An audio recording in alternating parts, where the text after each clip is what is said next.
Good morning all of you. आज का मेरा welcome to Patel coaching classes. आज का मेरा टॉपिक है रिफ्लेक्शन ऑफ लाइट, प्रकाश का परावर्तन। ठीक है, ये 10th क्लास का 10 चैप्टर का है। ठीक है, इसमें क्या होता है देखते हैं। सबसे पहले प्रकाश का परावर्तन, जब प्रकाश किसी वस्तु से टकराता है, ठीक है, तब वह सभी दिशाओं में फैल जाता है। प्रकाश के इस गुण के कारण ही हम उस वस्तु को देख पाते हैं।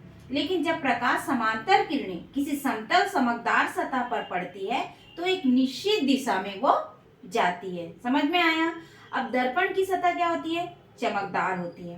दर्पण बनाने के लिए कांच की समतल सतह की पट्टी की एक सतह को रंजित कर देते हैं, चांदी की पॉलिश कर दिया जाता है, जिसे सुरक्षा के लिए उसके ऊपर गहरे रंग का एक पेंट लगा दिया जाता है। ठीक है, अब देखते हैं प्रकाश का परावर्तन का डेफिनेशन क्या होता है। ठीक है, जब कोई प्रकाश किरण, ठीक है, इस दर्पण पर क्या होती है? आपतित होती है। मान लो ये प्रकाश किरण है और ये दर्पण चमकदार सतह पर आपतित हो रही है।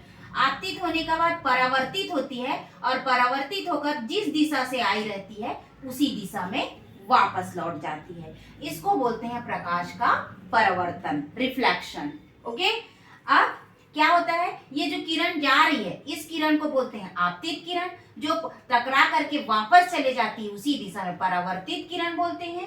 और जो इनके बीच कोण बनता है उसको आपतन कोण, परावर्तन कोण कहते हैं। और आपतन कोण, परावर्तन कोण क्या रहते हैं? सदैव बराबर रहते हैं। तो इसी का रूल है।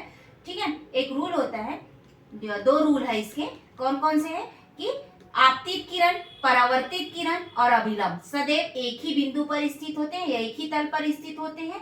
पहला रूल है। सेकंड रूल है, आपतित कोण और परावर्तित कोण सदैव एक दूसरे के बराबर। जैसे ये 30 डिग्री का है तो 30 डिग्री का ये भी होगा, ये 40 डिग्री का है तो 40 डिग्री का होगा, है ना। 50 डिग्री का है तो 50 डिग्री का दोनों होगा। ठीक है, समझ में आया? अब देखते हैं image formed by plane mirror.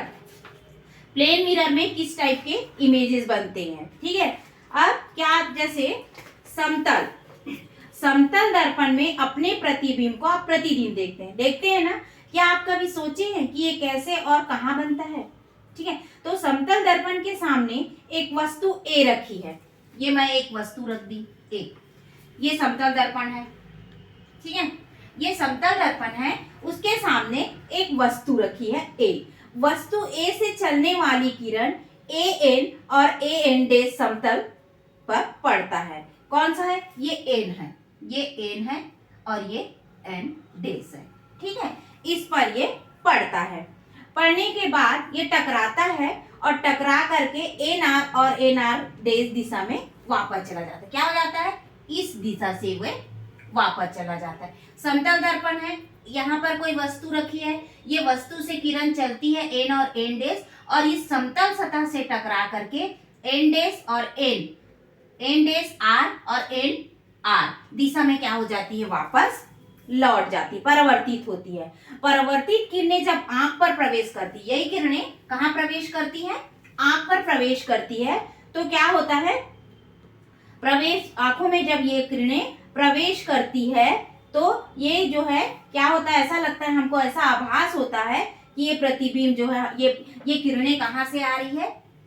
इस एस से आ रही हैं। ठीक है, चूंकि प्रकाश किरणें वास्तव में एस से नहीं आती है अपितु एस से आती हुई प्रतीत होती हैं, तब क्या होता है?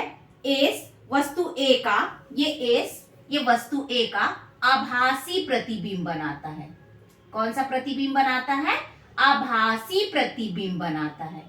ठीक है, क्योंकि वस्तु तो रियल में यहाँ रखा हुआ है, लेकिन हमको ये लगता है कि ये किरणें कहाँ से आ रही है? इस एज से आ रही है। ऐसा हमको आभास होता है, एक्चुअल में होता नहीं। तो ऐसा प्रतिबिंब जिसको हम पर्दे पर प्राप्त नहीं कर सकते, सिर्फ हमको आभास होता है, ऐसे प्रतिबिंब को बोलते हैं हम आभासी प्रतिबिंब बोलते हैं। ठीक है, और क्योंकि इस पर क्या है? वास्तव में ये विद्यमान नहीं होते हैं।